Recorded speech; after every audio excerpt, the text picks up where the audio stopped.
Welcome to the Pink Sphere podcast. This is your 30 minutes of pink, a weekly space to pause, breathe, and tune into something real. Today's episode is for every woman who's ever asked, "What's wrong with me?" and quietly blamed herself for not being enough. The truth is, nothing's wrong. You're just not free yet. Maria's here with us. She's a coach who speaks to the messy middle, the masks we wear, the roles we shrink into, and the moment we realize we can't live like that anymore. Hi, Maria. I'm so glad you're here. Hi, thank you so much for having me. Yeah. I just want to begin with this question. Why do so many women walk around thinking something's wrong with them? Well, that's a big question. And I think a big part of it is conditioning. Mm-hmm. And to be honest, it's not only women, a lot of people in the world are walking around like believing that something is wrong with us. And yeah, because we created a society where we try to mold ourselves into something. Mm-hmm. But at the end of and we're not yet embracing our uniqueness, and we haven't met ourselves just Yeah. yet. Yeah. And And how do you start accepting yourself? it's a decision that you make. Really, it's like a choice that you make every single day, that no matter what comes up or how anyone treats me, Mm-hmm. at the end of the day I will still treat myself with love and acceptance. And it to me, it's a decision I make every single day and every single moment as well. And even to this day, I repeat the affirmation: I love and accept myself just the way I am. Yeah, yeah, it's amazing. And well, you need to realize at some point in your life that you need to do it more often. You need to remind yourself that you need self love and acceptance more often. What are some most common ways that women, your clients, are realizing that they're at a point where they need to do this more often? How does it come out to realize that you need it? I think it's different for every single person. Mm-hmm. So yeah, there are some people who eventually they might have a super low point in their life where they realize there's something is missing, and they don't yet know, but they start seeking help. They just start somewhere. And this is how I started. I didn't know what was missing. I just knew that there was something missing. And yeah, I started going down this path because I went to an energy healing, and the healer asked, okay, what do you need now? What do you need right now? And I said, self-love. What is self-love? Right. But there are clients who actually know that they want to be more confident Yeah. because they know that they are sabotaging themselves. So there are those who don't know, and there are those who actually have the awareness already. Yeah. But it's different for every journey is different. So I have this question on my mind. How can someone love themselves when they feel like no one else is loving them? Mm, yeah, that's a big question. Okay, so again, so that was my story, because I Yeah. always felt that I was unlovable. And Mm. this is I didn't know I was repeating an affirmation, but this is what I was repeating when I was a child, when I was young as well, that nobody loves me, I am unlovable. Nobody loves me, I am unlovable. And when I met Louise Hay's work and I started using the affirmations and I started saying, okay, I love and accept myself just the way I am. Wherever I go, love surrounds me. My perception started shifting. And I realized that people perhaps were loving me, but not in a way that I was accepting it, expecting it. Hmm. So sometimes, and if we feel that we are unlovable, then we perhaps don't even see that there are people in our life that love us and accept us Yeah. just the way we are. So yes, there are there is that part that sometimes we just don't see it, and sometimes affirmations help to see those things that are already there, but we had the filter on and we weren't able to see it. Hmm. And the other part is when we start believing that we're actually lovable and we deserve respect, Hmm. then we start choosing different people as well, and we will we won't accept disrespectful behavior. So there's that part of it. Does that make sense? Yeah, it does. It does. And why do you think so many of us wait for permission to be who we are? Why? Why at its core, you know? Why are we conditioned to wait for permission? I never thought of this, why it, yeah, the conditioning, the belief goes so deep that it's just sometimes we need a permission from somebody else. And it could, the reason could be because we so deeply believe that something's wrong with us that we need another person to mirror the opposite. So again, what happened to me, it was when I was learning Reiki and the teacher said, well, you can stop playing the savior. And I'm like, can I? Thank you very much. Yeah. Right? So it's like, and even to this day, I remember this. So but I just needed this person to tell me that it's Yeah. okay not wanting to save the whole world because it's not my responsibility. Absolutely. And, you know, the thing is about self love and acceptance, there is usually a person, right, who makes us believe that, who makes us feel worthless or less about ourselves. And I have recently had an experience with someone who I just realized that made me feel, you know, just less in so many ways that 30 minutes won't be enough for it. And I just realized that I should go back to who I was before I met her, because that was the time when I loved myself, when I was fun, when I was happy without judgments and criticizing. And how do you think for a woman who's watching us today, who's been going through the same phase, just realize a toxic person in her life, how do you think you can help her at the pink sphere when she books a session with you? So first of all, it's the recognition that even though there is another person and they feel they make us feel in a certain way, it is actually us who have the power, Mm-hmm. and we can choose how we react to it, whatever happens to us. And it's not an easy path, because first we need to have the awareness, okay, what's going on. So what I help women with is to bring the awareness in, and we're practicing tools as well that they can use in their daily life. And of course, just to start seeing how they have the power, and how they don't have to be stuck in certain situations, and they can come out of it. And of course, the most important thing is that they deserve a good life, better relationships, I don't know, a better job, better environments, and they can just keep choosing what they would like to do or what they would like to have in their life. And yeah, I use the mindfulness, affirmations, and we work together, basically. It's not like that I am telling people Yeah, what to yeah. do. You go through the journey together, right? Mm-hmm. Yes. What's the difference between doing what you want and being truly free, feeling free? What's the difference in those two? What you want and feeling truly free. So to me, I've been taught that this is a slippery slope, because I said to somebody once that I feel that if we truly did what we wanted to do and how we want it to be, that we would cause no harm.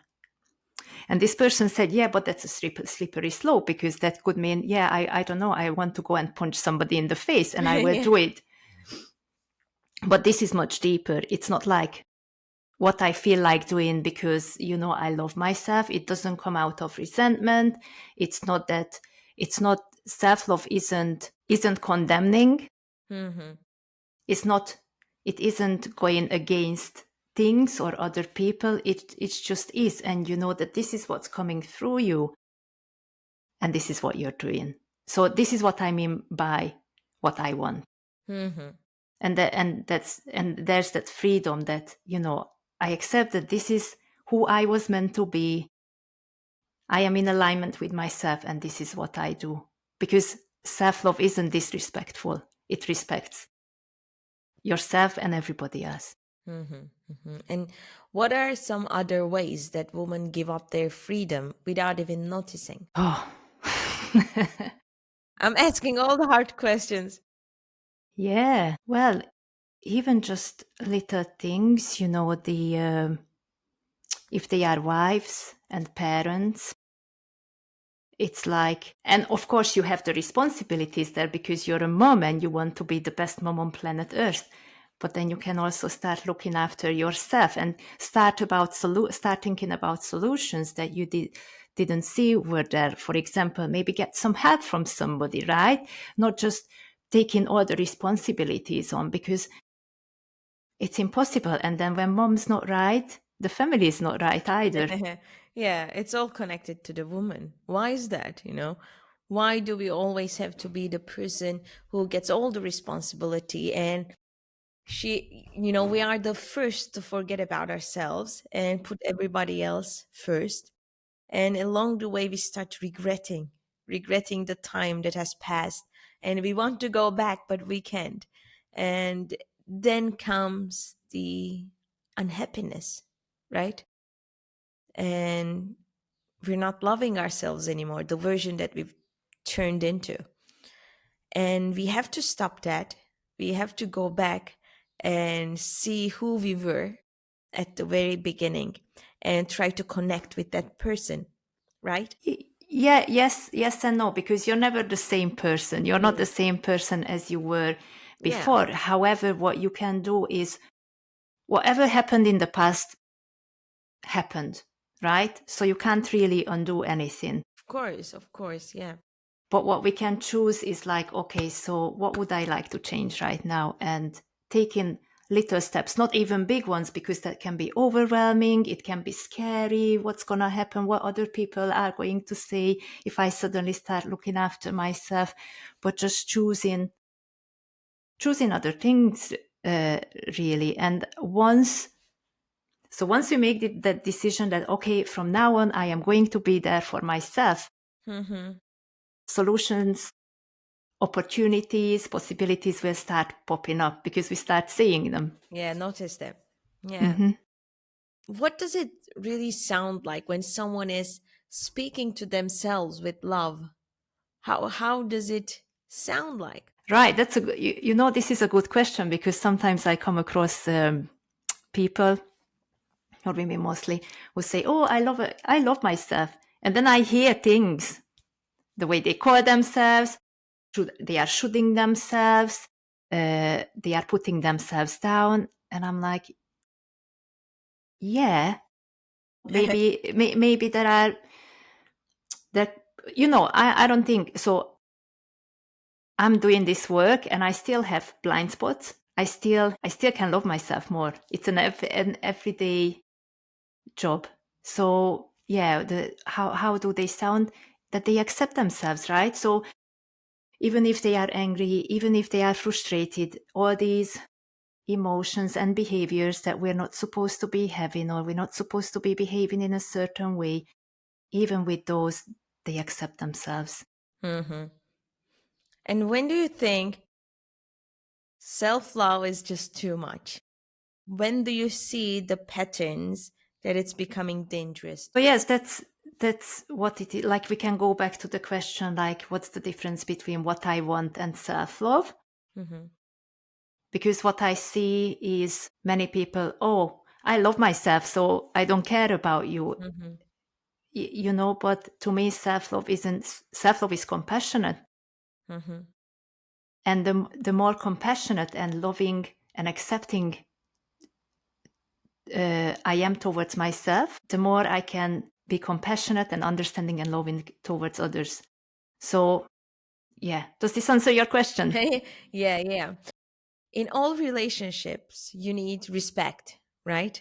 And same goes for the relationship you have with yourself. So when you have respect to yourself and love yourself with that, and you don't cause harm to others while doing that, then it's a healthy self-love, self-acceptance. Is that it? I believe so. Yes, it's not so. It's not, to me. It's not so complicated, but the journey isn't easy. And also, we are human beings, so obviously I have my own humanness. So it doesn't mean I'm always super loving or super compassionate. I have my own triggers, Of course. and sometimes I behave in a way that I wouldn't like to behave, Of But course. yes, what we can also do is like, okay, go back to the person and apologize, but not condemning ourselves at the same time, and I'm just holding my hands up. Okay, I messed this up. I am Own it. sorry. Yeah. Yeah. You Yeah. own it. And mhm. What's one gentle way to shift from self-fixing to self-accepting? Because we try to fix ourselves way too much, right? Yes. And even, well, I say to people as well that self-love is not another thing on your to-do list. List. Yeah. Because I hear people sometimes say, yeah, I should love myself more. I should be kinder to myself, all the shoulds, but there are no shoulds. So what is one gentle way? It's the accepting it, that we accept that we're human beings, Hmm. first of all, and we're imperfect and we don't have to be perfect. Yeah. And this is what really helped me. So with Louise's work, with the affirmations, but when I was doing my mindfulness meditation teacher training, there was a lot of they mentioned it a lot, that we're human beings and accept everything, and that really helped me. Yeah. Well, that idea got me to start the pink sphere, to accept ourselves as who we are and that we are more than just one thing. And instead, we are all of it, all that we have. And I want to ask you today the reason why you wanted to join the pink sphere community. What got you interested in that? Well, the way you advertised and your vision Hmm. really got me, and the empowerment of women, because I believe that because there's the other extreme, right, where women like, okay, let's, I don't know, banish men and we don't need them and everything. But I think both women and men need to do that, and it's the empowering women basically, and your vision that brings so many things under one umbrella, and it's very unique as well. So I thought that what an amazing idea this is. Yes. Yeah, And I thank you. wanted to be part of the Community. empowering women. Let's Yeah. call it community. And I'm glad you're a part of it. And we all have a lot to learn from each other before teaching to others. And this podcast is even, I wanted to show we are also human, however we might show, you know. And I wanted to show that I am this vulnerable person. I don't have the perfect English. I might ask the questions that doesn't make sense. So well, thank you for being a part of it. I have one last question for you, if that's okay. No, I think two. I might ask two. I'll see how it goes. Make me work. um just curious about how can someone start accepting parts of themselves when they have spent years and years rejecting it.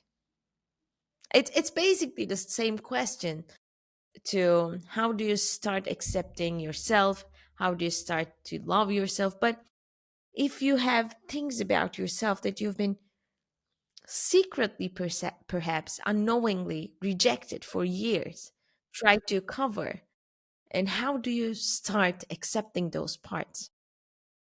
Yeah, very good question. And there are many of us who don't want to look at those parts. And interestingly, when I was doing when I had my Reiki initiation, I think the first one, we were doing the self treatment, and we were putting our Hmm. hands on the body parts, and I had my hands on my tummy, and suddenly, like this energy comes up. I was seeing fire and color. I think the color red, and I felt anger, and I Mm. thought, okay, that's interesting. What's this? Because I didn't think I was an angry person, right? Yeah. Because I was pushing it down, pushing Mm. it down. And even though perhaps it came out here and there, I still didn't consider myself as an angry person, and I never get angry. So with that, it all came up, and I started looking at it. And also I did shadow work, and I found a really good, it's called the internal family system. And I there's think a I book heard about it. about it. I think I heard it. What is it about? Can you tell me? So it's like you have your different parts. Basically, all these parts have a function, and we can accept them. We can inquire. We can look into them, and what they are telling us. What's their message? Why they try to protect us? Because there's a reason under every single Of course. emotion. Of course. And also, rain meditation helped me a lot. When you recognize the emotion, you allow it. Basically, you're allowing it. So you don't want to get rid of it. Oh, I am angry. I shouldn't be angry. It's like, I recognize that I'm angry. I allow it to be here, and I investigate what's underneath the anger. And then I nurture it. Like, okay, what do I need right now? Okay, so I think these really help me. But if somebody doesn't want to do these, well, you still have to sit down. Like, literally, there's no other way around it. But to me, the rain meditation helped a lot, and really just now, okay, and now I have the awareness that something is arising. I allow it, and I sit with it if I can. Sometimes it's too much, so sometimes you can't sit with it. What But happens this, when you can't sit with it? What do you do when you can't sit with it? again, it's awareness that it's too much right now, or I haven't even got the time because I'm somewhere. But I can always come back to it, and I can investigate it later, and I can nurture that part, because very often it's the inner child within us that is not getting something, or the inner child talks to us. So you can even imagine the little you, and start talking to that little you. Okay, I am here right now. I know you're feeling this way, and that's okay. Yeah, we So just there had. are Yeah, sorry, go ahead. so there are different tools, really. And yeah, it depends what I feel like doing at the moment. Sometimes I go to the mirror and I talk to myself. Mirror work is very powerful as well. So yeah, and the forgiveness and the acceptance of our humanness. Yeah, it's all about that at its core, right? Mm-hmm. And well, this time it's going to be my last question, I promise you. Um, what are some signs that someone is finally at peace with who they are? Okay. You're asking very good questions. It could be that. So sometimes when you're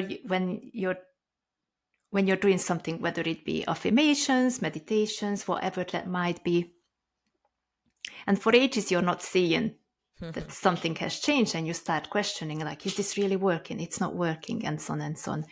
But then suddenly something can happen that you would react to in the Completely different. past. And then you recognize that, actually, I stayed calm. I didn't beat myself up, and I am accepting what is.